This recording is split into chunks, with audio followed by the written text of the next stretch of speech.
ফুচকার রেসিপি তো আগে আপনাদের সাথে শেয়ার করেছি। চলুন আজ আপনাদের সাথে ফুচকার টক ঝাল আর আলু মাখার রেসিপি শেয়ার করব। বাই দ্য ওয়ে, আমি আপনাদের Trisha and welcome to my channel Trisha tasty ট্রিটে। আর আজকে আমি প্রথমেই বানাচ্ছি আলু মাখা, তারপরে বানাবো টক ঝাল। তাহলে চলুন শুরু করা যাক।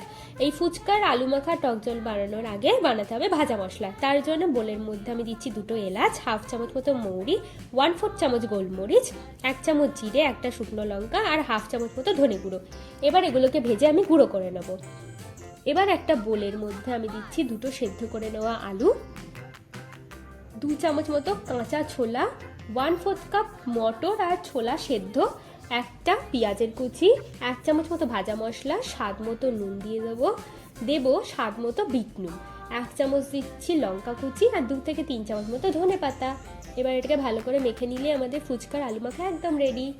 এবার বানাবো টক জল। তার জন্য তেঁতুলটা কিছুক্ষণ জলে ভিজিয়ে রেখেছিলাম, সেই জলটা দিয়ে দিচ্ছি।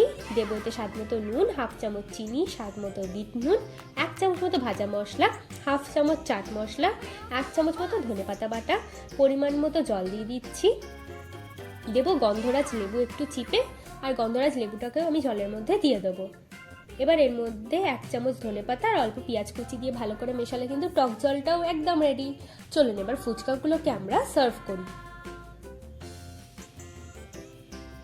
এবারে অল্প একটু টক জল ফুচকার আলুর মধ্যে আমি নিয়ে নেব, নিয়ে বাদাম পেঁয়াজ কুচির সাথে ভালো করে একটু মিশিয়ে নিচ্ছি।